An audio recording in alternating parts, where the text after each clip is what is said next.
Okay, now back to this breaking news this morning. It's just come through in the last 15 minutes or so. Some big news with the Commonwealth Bank. It's announced that its chief executive, Ian Narev, will retire by the end of the 2018 financial year when a replacement for his role has been identified. Mr Narev's role has been under question after it was revealed the Commonwealth Bank was facing action, accused of failing to abide by financial transaction reporting laws designed to prevent money laundering. Senior business correspondent Peter Ryan joins me now. Peter, you've been following this story closely over the past couple of months. Was this expected?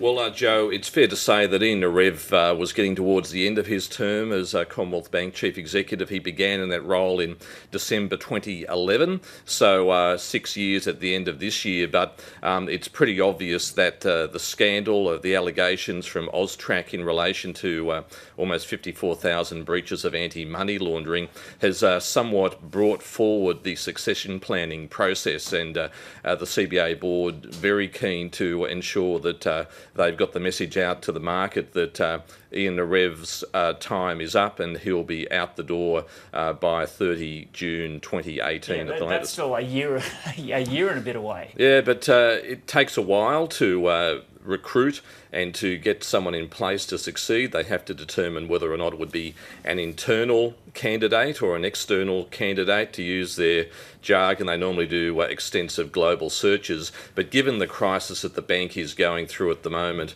the board will be seeing it as highly necessary to actually get a new person in at the top. It was interesting last week when I spoke to Ian Narev. I asked him, did he offer his resignation to Chairman Catherine Livingstone?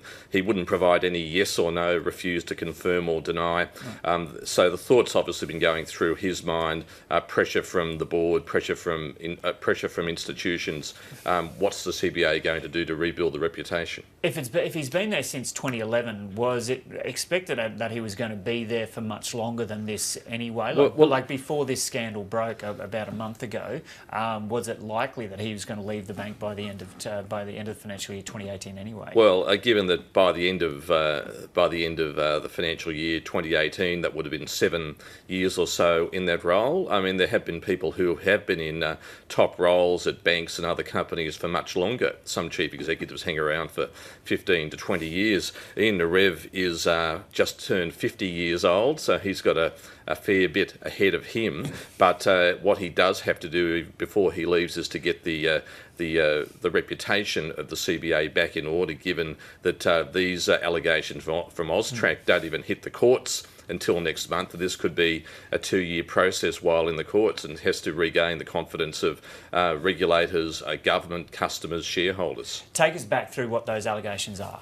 Well, the allegations that hit a couple of Thursdays ago from the financial intelligence agency AUSTRAC was that on around about 54,000 occasions, these intelligent deposit machines that the CBA has were being used by money launderers to launder dirty money.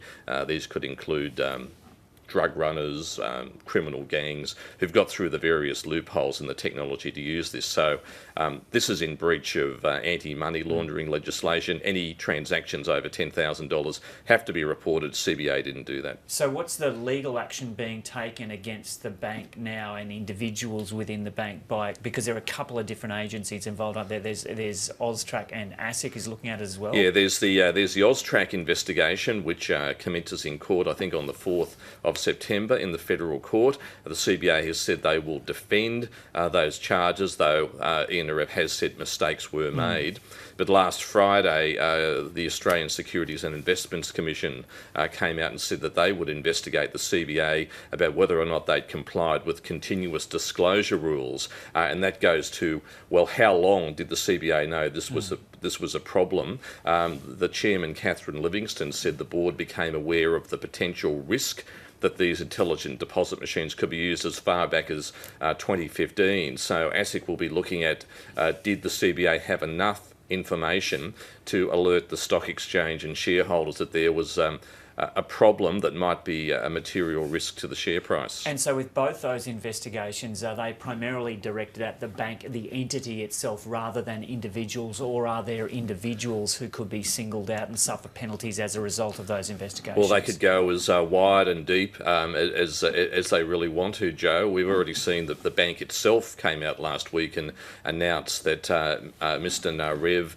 and his top executives would have their bonuses cut back to zero. But clearly the announcement of the expedited nature of succession planning at the CBA in Narev going, it was always pretty clear that someone way at the top would have to take responsibility. As you say, he was getting towards the end of a long term anyway, but the fact that the board has brought forward this succession planning means that they really need to be telling all their stakeholders, the market, regulators, that there is going to be change right at the top. And before a month ago, how was he viewed as a CEO? How was his record? Well, as we know, CBA has been through a number of crises. The Common Shore crisis, that's the CBA's insurance arm, mixed up in claims of unethical and unlawful behaviour exposed by the ABC's Four Corners and Fairfax Media, and before that big problems with their financial planning arm.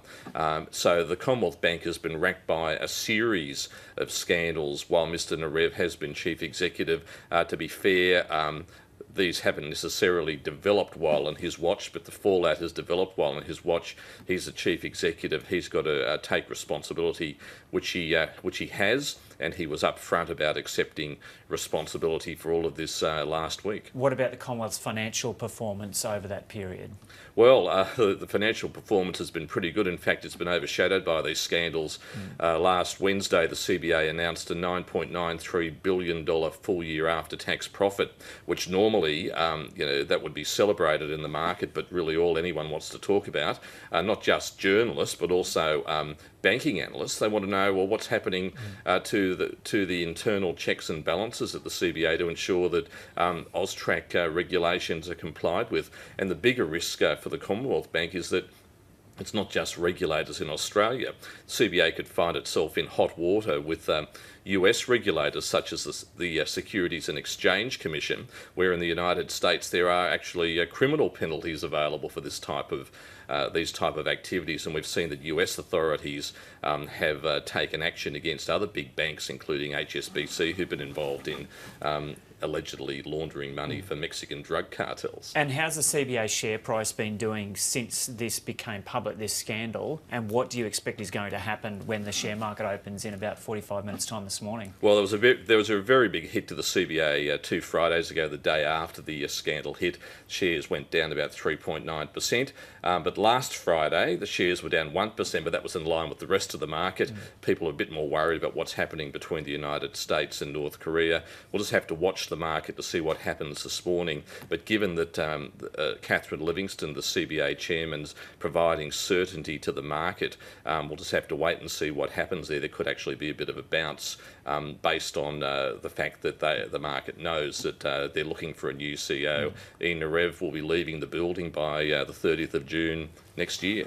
And just give the viewers an idea of the importance of the CBA to the Australian share market. How big a player is it? The Commonwealth Bank is the biggest bank by market capitalisation, but it's also the biggest company by market capitalisation. It's a massively important company, systemic value. No one wants to see the Commonwealth Bank damaged, and what people need to remember, particularly when people are bashing banks, that many Australians either own CBA shares directly or have them in their superannuation. So there's an interest in everyone not only ensuring that the bank prospers, but making sure that it's run in an ethical and lawful way. Okay, Peter Ryan, thanks for coming in and keeping us across that breaking news that's just come through.